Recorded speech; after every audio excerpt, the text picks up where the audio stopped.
எனக்கு இன்னொரு வாய்ப்பு கொடுங்க, இந்த தொகுதிக்கு இன்னும் அதிகமான திட்டங்களை நான் கொண்டு வருவேன் அப்படிங்கிற உரிமையோட உங்ககிட்ட வாக்கு கேட்க வந்திருக்கிறேன். இந்த தொகுதிக்கு அண்ணன் அவர்கள் இவ்வளவு திட்டங்களை பண்ணி கொடுத்திருக்கிறார். நம்முடைய தமிழ்நாட்டுக்கு நம்முடைய முதலமைச்சர் கடந்த 5 வருஷத்துல என்னென்ன திட்டங்கள் செஞ்சு கொடுத்திருக்கிறார் அதை ஞாபகப்படுத்துங்க, மக்களை சந்திச்சு ஞாபகப்படுத்துங்க. ஆட்சி பொறுப்பேற்றோன்னு நம்முடைய தலைவர் போட்ட முதல் கையெழுத்து மகளிருக்கு விடியல் பயண திட்டம், கட்டணமில்லா பேருந்து திட்டம். முதல் கையெழுத்தை தான் போட்டாரு. இன்னைக்கு மகளிர் ஒவ்வொருத்தரும் மாசம் 900 ரூபாயிலிருந்து 1000 ரூபாய் வரைக்கும் இந்த கட்டணமில்லா பேருந்து திட்டத்தின் மூலம் சேமிக்கிறாங்க. அதே மாதிரி அரசு பள்ளியில் படிக்கக்கூடிய குழந்தைங்க காலைல பள்ளிக்கூடத்துக்கு வந்தாங்கன்னா பசியோட இருக்க கூடாதுன்னு அவங்க ஒவ்வொருத்தருக்கும் முதலமைச்சர் காலை உணவு திட்டம். அரசு பள்ளியில படிச்சுட்டு கல்லூரிக்கு போய் சேர்ந்தாங்கன்னா அவங்களுடைய கல்வியை ஊக்கப்படுத்துற விதத்துல இன்னைக்கு ஒவ்வொரு மாணவனுக்கும் மாணவிக்கும் அவங்களுடைய வங்கி கணக்குல 1000 ரூபாய் நம்முடைய தலைவர் கல்வி ஊக்கத்தொகையா கொடுக்கிறார். 14 லட்சம் மாணவ மாணவிகள் பயன்பெற்று இருக்காங்க. இப்ப சமீபத்துல 3 மாசத்துக்கு முன்னாடி நம்முடைய தலைவர் அவர்கள் 10 லட்சம் கல்லூரி மாணவ மாணவிகளுக்கு இலவச லேப்டாப் திட்டத்தை அறிவிச்சு ஒரே மாசத்துல கொடுத்து முடிச்சோம். அதிமுக ஆட்சியில லேப்டாப் கொடுத்தோம்னு சொல்லுவாங்க, ஆமா கொடுத்தாங்க, பள்ளிக்கூட குழந்தைங்களுக்கு கொடுத்தாங்க. அப்புறம் 2019 அவங்க கைவிட்டுட்டாங்க, அந்த திட்டத்தை நிப்பாட்டிட்டாங்க. இப்ப நம்முடைய முதலமைச்சர் லேப்டாப் அதிகமா யாருக்கு பயனுள்ளதா இருக்கும், பள்ளிக்கூடம் படிக்கிற குழந்தைய விட கல்லூரி படிக்கிற மாணவ மாணவியருக்கு பயனுள்ளதா இருக்கும்னு நம்ம கொடுத்திருக்கிறோம். இப்படி பல்வேறு திட்டங்களை நிறைவேற்றிட்டு அந்த உரிமையோட வந்திருக்கிறோம். இன்னும் எத்தனையோ திட்டங்கள், முக்கியமா கலைஞர் மகளிர் உரிமை தொகை திட்டம். கடந்த 3 வருஷமா 1,31,00,000 மகளிருக்கு மாசம் 1000 ரூபாய் உரிமை தொகை நம்முடைய முதலமைச்சர் கொடுத்துட்டு வராரு. இப்போ இந்த உரிமை தொகையை நிப்பாட்டுறதுக்கு அதிமுகவும் பாஜகவும் முயற்சி பண்ணாங்க. நீதிமன்றத்துக்கு போய் உரிமை தொகையை நிப்பாட்டுவதற்கு 3 மாசம் நிப்பாட்டுவதற்கு முயற்சி பண்ணாங்க. நம்முடைய தலைவர் என்ன பண்ணாரு, நான் 1000 ரூபாய் கொடுக்கறத நிப்பாட்டுறியா, இப்ப நான் 5000 கொடுக்கறேன், எப்படி நிப்பாட்டுவ பாக்கலான்னு கொடுத்தாரா இல்லையா? பிப்ரவரி மாசம், மார்ச் மாசம், ஏப்ரல் மாசம் 3 மாசத்துக்கு சேர்த்து 3000, கோடை கால சிறப்பு நிதி 2000, 5000 ரூபாய் நம்முடைய முதலமைச்சர்கள் கொடுத்தாங்க. முதலமைச்சர் காலையில 6 மணிக்கு மகளிரோட பேங்க் அக்கவுண்ட்ல பணத்தை போட்டாரு, டிரான்ஸ்பர் பண்ணாரு. மகளிர் என்ன பண்ணாங்க, காலைல 9 மணிக்கெல்லாம் போய் பேங்க்ல பணத்தை எடுத்துட்டாங்க. ஏன்? மோடி அரசு மேல அவள் நம்பிக்கை. நம்முடைய முதலமைச்சர் உரிமை தொகை கொடுத்திருக்கிறாரு, இந்த மோடி அரசு பேங்க்ல மினிமம் பேலன்ஸ் இல்லைன்னு சொல்லி அந்த பணத்தை எடுத்துட்டு போறாங்கன்னு மகளிர் அவ்வளவு ஷார்ப்பா போய் எடுத்தாங்க. இப்ப வாக்குறுதி கொடுத்திருக்கிறோம். என்ன வாக்குறுதி? மகளிர் உரிமை தொகை 1000 ரூபாங்கிறத ஆட்சி அமைஞ்சோன்னு 2000 ரூபாய் உயர்த்தி தருவேன் வாக்குறுதி கொடுத்திருக்கிறோம். முதலமைச்சர் காலை உணவு திட்டம் 5ஆம் வகுப்பு வரைக்கும் இல்ல 8ஆம் வகுப்பு வரைக்கும் உயர்த்தப்படும் வாக்குறுதி கொடுத்திருக்கிறோம். கல்வி ஊக்கத்தொகை 1000 இல்ல 1500 உயர்த்தி தரப்படும் வாக்குறுதி கொடுத்திருக்கிறோம். அடுத்த 5 வருஷத்துல 35 லட்சம் கல்லூரி மாணவ மாணவிகளுக்கு இலவச லேப்டாப் தருவோம், அப்படி வாக்குறுதி கொடுத்திருக்கிறோம்.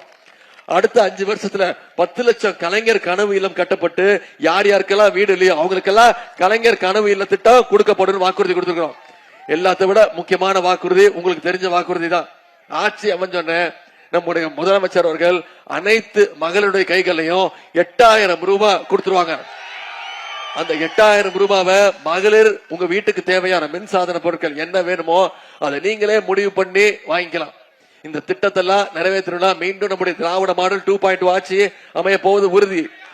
அதுல இந்த விழுப்புரம் தொகுதியில அதிகமான வாக்கு வித்தியாசத்துல லட்சுமணன் அவர்களை ஜெயிக்க வைக்கணும். செய்வீங்களா? நம்முடைய தலைவர் மீண்டும் மீண்டும் சொல்றாரு, இந்த சட்டமன்ற தேர்தல் டெல்லி அணி வர்சஸ் தமிழ்நாடு அணி. டெல்லி அணியா தமிழ்நாடு அணியா ஜெயிக்க போவது யாரு?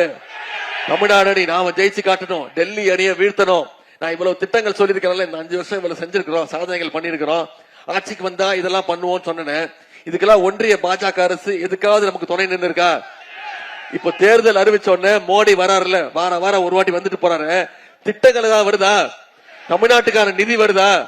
போன ஒன்றிய அரசோட பட்ஜெட்ல தமிழ்நாட்டுக்குன்னு ஒரு திட்டம் கூட கிடையாது. தமிழ்நாடுங்கிற பேரே பட்ஜெட்ல கிடையாது. இப்படி தமிழ்நாடை தொடர்ந்து புறக்கணிக்கக்கூடிய ஒன்றிய பாஜகவை, சங்கி கூட்டத்தை நாம புறக்கணிக்கணுமா வேணாமா? அதற்கான தேர்தல் தான் வர சட்டமன்ற தேர்தல். இந்த சட்டமன்ற தேர்தல்ல போட்டோலே இருங்க, நானே மறந்துட்டாலும் நீங்க மறக்க மாட்டேங்கிறீங்க. இந்த போட்டோ, இந்த போட்டோ தான்.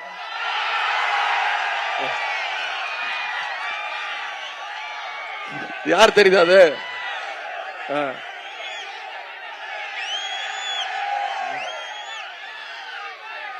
இப்படிதான் அவர் முதலமைச்சர் ஆனாரு.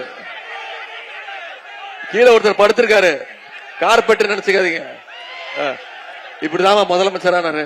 இவரோட வேலையே தான். இப்ப என்ன தெரியுமா சொல்றாரு, இந்த அடிமை கூட்டத்தை முதல்ல ஜெயலலிதா அம்மா காலு, அந்த அம்மா இறந்த பிறகு சசிகலா அம்மா காலு, சசிகலா அம்மா ஜெயிலுக்கு போன உடனே டிடிவி தினகரன் காலு, அப்புறம் கொஞ்ச நாள் கழிச்சு அண்ணன் ஓபிஎஸ் காலு, இப்ப எல்லா காலையும் விட்டுட்டு நான் தொங்குனா மோடி கோட காலை மட்டும்தான் புடிச்சு தொங்குவேன்னு தொங்கிட்டு இருக்கிறாரு. அரசியல்ல முரட்டு பக்தர்கள் பார்த்திருப்பீங்க, முரட்டு தொண்டர்கள் கேள்விப்பட்டிருப்பீங்க. ஆனா ஒரு முரட்டு அடிமையை பார்த்திருக்கீங்களா?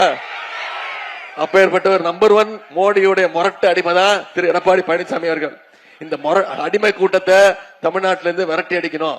அதுக்கு வர்ற சட்டமன்ற தேர்தல் நமக்கு கிடைச்சிருக்கக்கூடிய ஒரு சரியான வாய்ப்பு. நீங்க வந்திருக்கக்கூடிய அத்தனை பேரும் உதயசூரிய சின்னத்துல வாக்களிக்கணும்னு முடிவு பண்ணிட்டீங்களா? நிச்சயமா. நான் உங்ககிட்ட கேட்டுக்கொள்வதா, இன்னைக்கு தேதி 13, 23ஆம் தேதி தேர்தல். இன்னும் நம்முடைய கைகள்ல 10 நாட்கள் இருக்கு. அந்த 10 நாட்களும் உதயசூரியன் சின்னத்திற்கு லட்சுமணன் அவர்களுக்கு ஏன் வாக்களிக்கணும் பிரச்சாரத்தை ஒவ்வொரு வாக்காளரா சந்திச்சு பிரச்சாரம் பண்ணுங்க. ஒவ்வொரு வீடா ஏறி இறங்குங்க, ஒவ்வொரு தெருவா போங்க, ஒவ்வொரு வாக்காளரையும் சந்திச்சு என்னென்ன திட்டங்கள் செஞ்சு கொடுத்திருக்கிறோம், மீண்டும் ஆட்சிக்கு வந்தா என்ன திட்டங்கள் செய்வோம், முக்கியமா மீண்டும் அடிமை கூட்டத்தையும் சங்கி கூட்டத்தையும் தமிழ்நாட்டுக்குள்ள நுழைய விட்டுட்டோம்னா தமிழ்நாட்டை எவ்வளவு பின்னோக்கி இழுத்துட்டு போயிடுவாங்கிற அந்த பிரச்சாரத்தை மக்களை சந்திச்சு நீங்க செஞ்சீங்க சொன்னீங்கன்னா நிச்சயம் 50,000 வாக்கு வித்தியாசத்துல லட்சுமணன் அவர்களை மிகப்பெரிய வெற்றிய நிச்சயம் நீங்க அடைவீங்க. செஞ்சு கொடுப்பீங்களா? அதே மாதிரி நம்முடைய வானூர் தொகுதியுடைய சட்டமன்ற வேட்பாளராக, வெற்றி வேட்பாளராக சகோதரர் திரு கௌதம் திராவிடமணி அவர்களை தலைவர் அவர்கள் உங்கள்கிட்ட ஒப்படைச்சிருக்காங்க. இந்த 2 தொகுதியிலையும் வெற்றி நிச்சயமா கன்ஃபார்மா.